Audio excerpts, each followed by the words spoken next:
Hello, my name is Olurotimi Osha. Today is August the 1st, 2026. I like talking about American presidents, and today I'm going to be discussing our 34th president,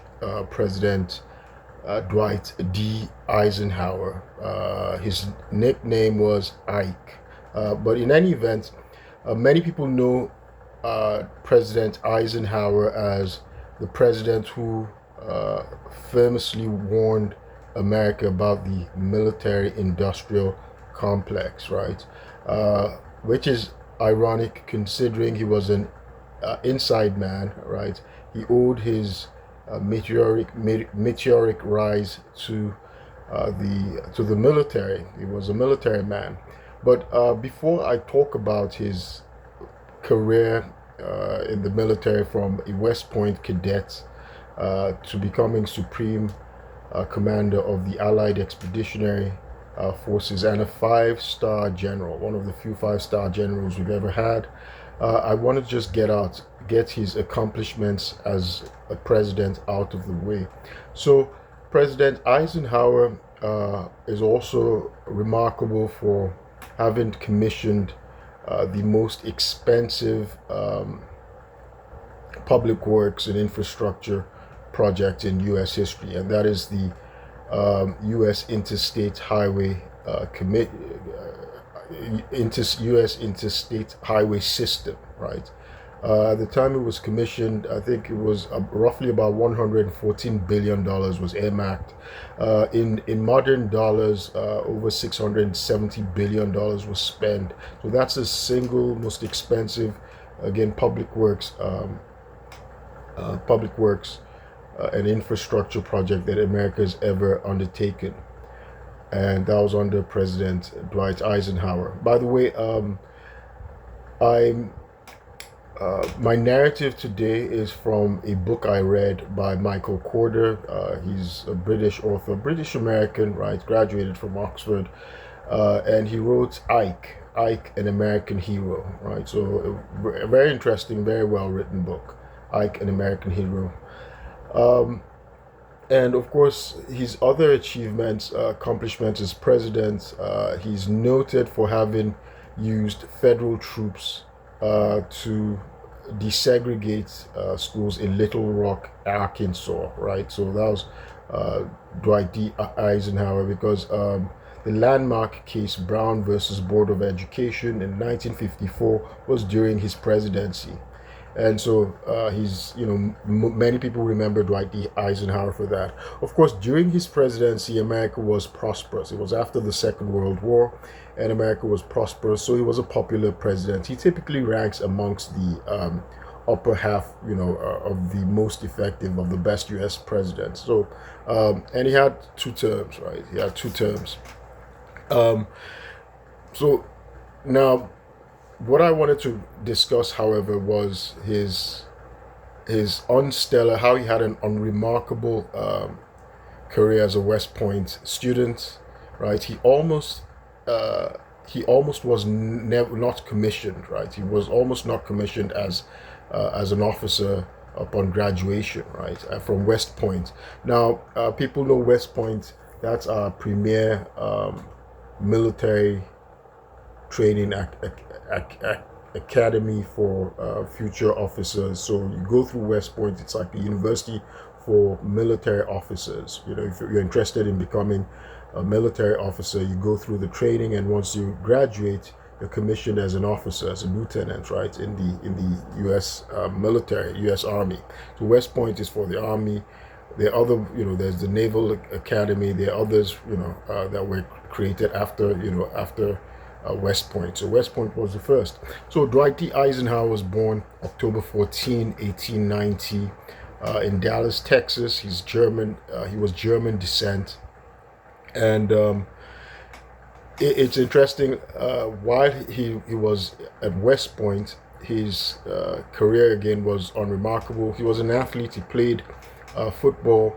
While he was playing football, he injured his knee severely, and then he re-injured it again during horseback drills, right? Cavalry and horseback drills. So the examiner who would the examiner who, you know, examined him, um, you know, considered not just awarding him a diploma, right? Just giving him his diploma, but but would not commission him, right? He would not have him commissioned as an officer in the army. So that's basically like they're just giving you a diploma, but you can't go and work for the U.S. military. The purpose of going to West Point, right, these military academies, is to receive an officer's commission in the military upon graduation. But his examiner was saying, well, all they're going to do is just give him his diploma and he should walk away and go and do something else, but he can't be in the army. And Eisenhower, who was known for his quips, right? He had these famous quips. He quipped, as a young man. He was 25 years old. He graduated rather late, by the way. He graduated at the age of 25 in 1915. He quipped that he might as well move to Argentina. So it caused his examiner to change his mind, and he gave him his diploma and a commission on the condition that he joins the infantry and not the cavalry, which was what Eisenhower wanted. His first pick, his love was to become a cavalryman. So he agreed, and of course that changed his career. But importantly, Eisenhower also he had a very high demerit record. So there's something called your demerit record. That's your disciplinary record that you have in the military. The Confederate General Robert Lee, I think he was, notoriously famous for having had the least demerit records, at least up until his time in the history of the West Point Academy. Who was first in his class. That's Robert Lee, General of the Confederate Army. Eisenhower's demerit record put him in the bottom 20 quartile, right? The bottom, he was in the 24th percentile. He ranked 125 out of 164 cadets in the West Point Academy in his graduating class. That was very bad. So he almost, they say he racked up about 10 pages of disciplinary complaints, and when it's very high like that, it reaches a threshold that it triggers an investigation for a removal. Right, you could be removed from West Point and be prevented from graduating. So he infamously, that's Eisenhower, had a rebellious demerit record, 125 out of 164. That was terrible. And in his graduating class, he ranked 64th out of he ranked, was it 64th or 66th, right? It's 60 something out of 164 cadets, right, in his graduating class. Although in 1915, although the class he graduated from was said to have been notoriously, had tremendous quality, right? It was supposed to have been a great class. They dubbed them the class the stars fell on, right? Because they had almost 60 of them became generals, right? Flag generals, staff generals became generals, right? And which was very high. His classmate was a guy called Omar Bradley. Omar Bradley would become a 5-star general like him. So it's ironic that Eisenhower became one of only five-star generals, right, in the army. Was it at least 2 of them were his former bosses, and his career was kind of very, very strange. So he was a 5-star general. Others were included George C. Marshall, who was his boss. George Marshall, by the way, related to former Chief Justice, longest serving Chief Justice John Marshall, right? So George C. Marshall had been his boss, had been boss of Eisenhower, and he was chief of staff of the army. He became Secretary of Defense. He was also Secretary of State. That's George C. Marshall. He's also known for the Marshall Plan, right, to rebuild Europe after the Second World War. So George C. Marshall was a 5-star general. Douglas MacArthur was another boss of Dwight D. Eisenhower, right? So he was a five-star general, and and others like Omar Bradley. Uh, Omar Bradley was Eisenhower's classmate at West Point. So Omar Bradley, interestingly, became a general before Eisenhower, right? But eventually Eisenhower surpassed him. Eisenhower would surpass him and become a five-star general a few days, in fact, not a few days, several years before Omar Bradley. Uh, Eisenhower, I think, became a five-star general on December 18, this roughly December 20th, maybe it was December 20th, uh, 1944, sometime in December 1944, sorry. And his boss, right, whom he'd worked for, the famous and controversial General Douglas MacArthur, um, who had been Eisenhower's boss, became a five-star general just roughly 2 days before him, right?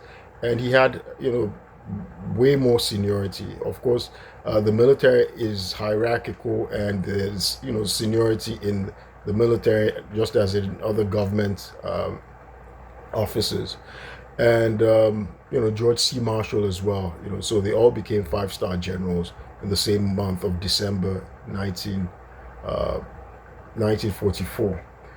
Um, yeah, did George C. Marshall? I can't remember. Was it December? I'll check up on that. But importantly, Eisenhower's path to becoming a five-star general. Now, in case you don't know what a five-star general, in the equivalent for people familiar with the British system, a five-star general is a field marshal. So first star general is a brigadier general, right? Second star general is a major general. A third star general is a lieutenant general. So four-star general, that's why they just say general, right? General, that's it. Five-star general is above that of the four-star general. So that's what Eisenhower was, a five-star general. Now, that was typically the highest thing.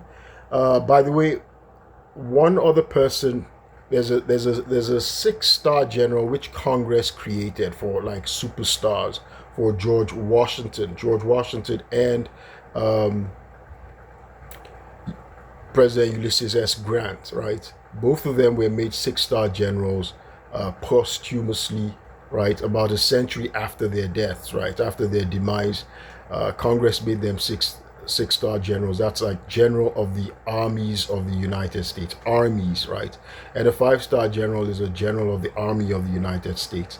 One person There's been only one living person who was a six-star general. By the way, there's no insignia for six-star general because this General Pershing, he continued to wear, I think, was it his four-star general or five-star insignia or something. But it's understood that it's equivalent to it. So we've only had three, like I said, George Washington, Ulysses Grant, and these people were six-star generals posthumously, right? It was just an honor that was granted to Congress, making them general of the armies of the United States, right? But only one person was a living six-star general, and that's General Pershing, and he was Eisenhower's boss, right? So General Pershing was the only one to have been a living six-star general. And interestingly, Eisenhower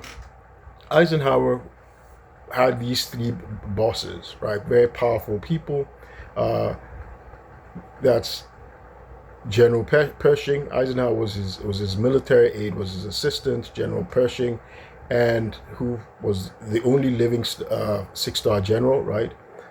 And only person who became a six-star general alive, right? The other two, George Washington and Ulysses S. Grant, they achieved six-star general by resolution of Congress, by an act of Congress, and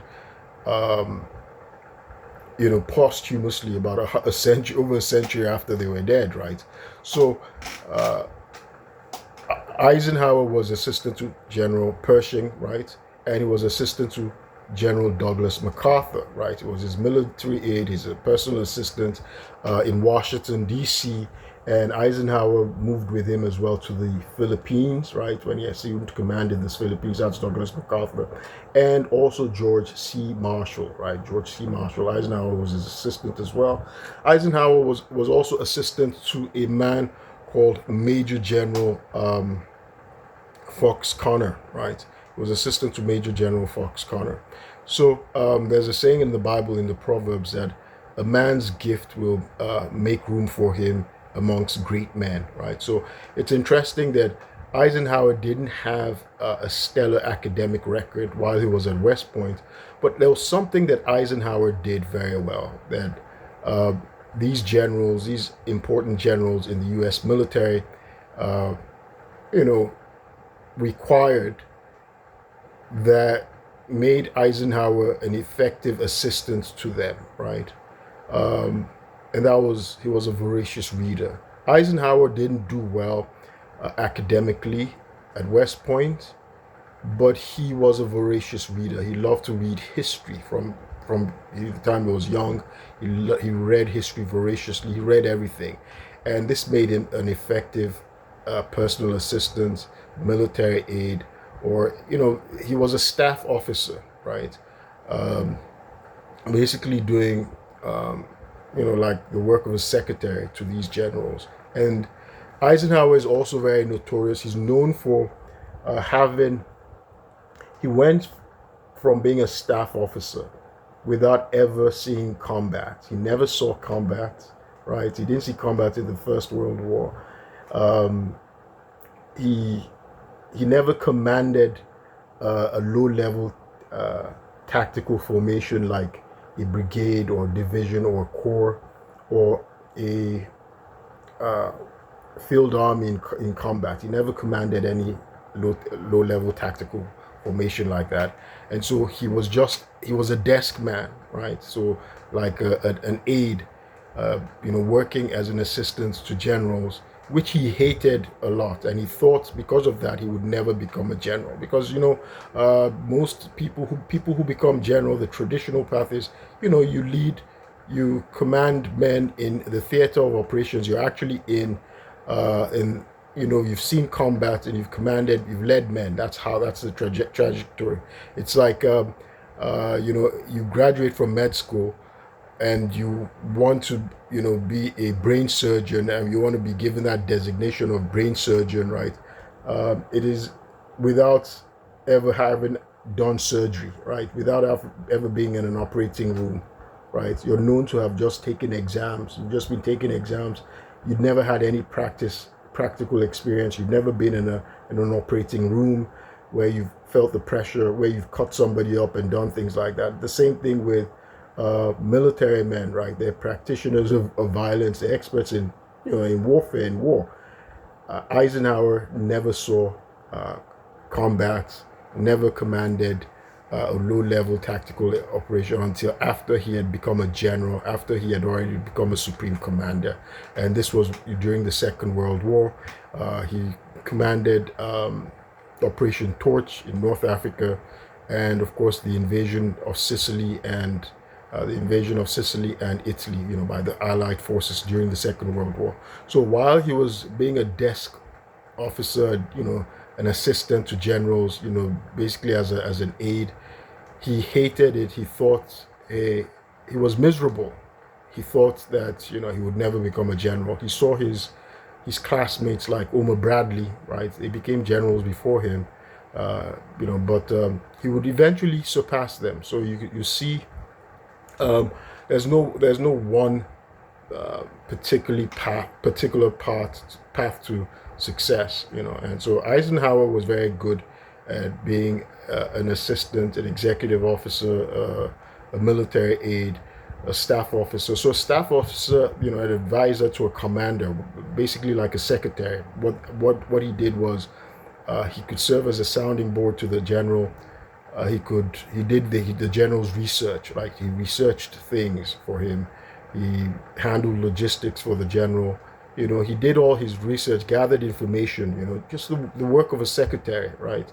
And he followed these generals around. And of course, people think that, well, he acquired his position due to politics, but he eventually got there. He became a general, at a brigadier general, temporary brigadier general, after the age of 50, right? After the age of 50. And of course, he ended up becoming a five-star general, right? And supreme commander of the Allied Expeditionary Forces. So it's interesting that once he became a general after 50, his career just took off, like a star jet, and he surpassed his former bosses, right? And after that, he was just remarkably successful. Of course, he went on to become the first head of NATO, right? The first supreme commander of NATO, North Atlantic Treaty Organization.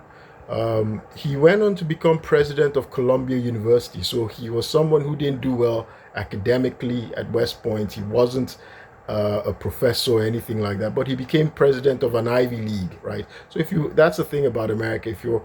If you once you become a rock star in a certain field, like other fields that you have no business being in, you don't want you. So he became president of Columbia University and Ivy League. What else did he do after? So he did a number of things, and of course he went into politics and became president of the United States. Now, notoriously, while he was supreme commander in Europe, right?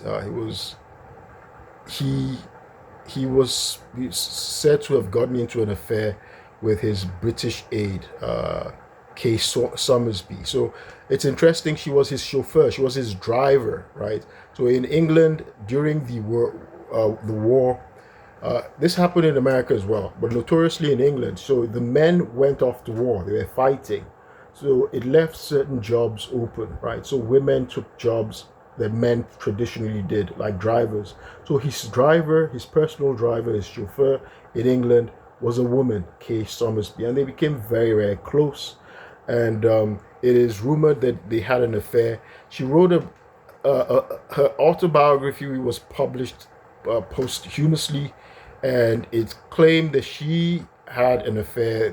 They had an emotional, romantic relationship, but it was limited to kisses. It couldn't be consummated because she claimed Eisenhower was impotent, right? Eisenhower did have two sons with Mamie Dowd. He married a woman, Mamie Dowd. She came from a very wealthy family. Eisenhower himself didn't come from wealth, right? But his wife's family was wealthy. President Harry Truman, who had no love lost with Eisenhower, claimed that Eisenhower had wanted to divorce his wife to marry Kay Somersby, right? His driver. When he moved to America, by the way, Kay Somersby moved with him and became his personal secretary. So they were really close. Imagine bringing somebody who was British, right, with him to America to become his secretary. She became a naturalized American citizen. I mean, are there no female secretaries or male secretaries in the U.S., right? Military. But anyway, neither here nor there. But President Truman claimed that Eisenhower had wanted to divorce his wife, Mamie, but his, George Marshall, who also helped his career, his former boss, threatened to destroy his career, that if he destroyed his career in the military. And Eisenhower lived for the military. He had not really accomplished what he wanted, what he'd spent his life on, right? So Eisenhower, that he was threatened with the end of his military career if he divorced his wife, Mamie, and so he never divorced her. But Kay Somersby, in her biography, autobiography published posthumously, is said to have claimed that although they had a physical relationship, it wasn't consummated as in terms of kisses and hugs and things like that, but they couldn't have sex because she claimed Eisenhower was impotent, right? So that's not been confirmed. It's unclear. But he was remarkably close to this Kay Somersby. But Eisenhower, of course, went on to become president, and America was very prosperous during his presidency. I think I've pretty much covered things I wanted to cover regarding President Dwight D. Eisenhower. And I could, do another video if you want to just take a look at his specific military record. My name's Olurotimi Osha. I'll keep you posted. Thank you.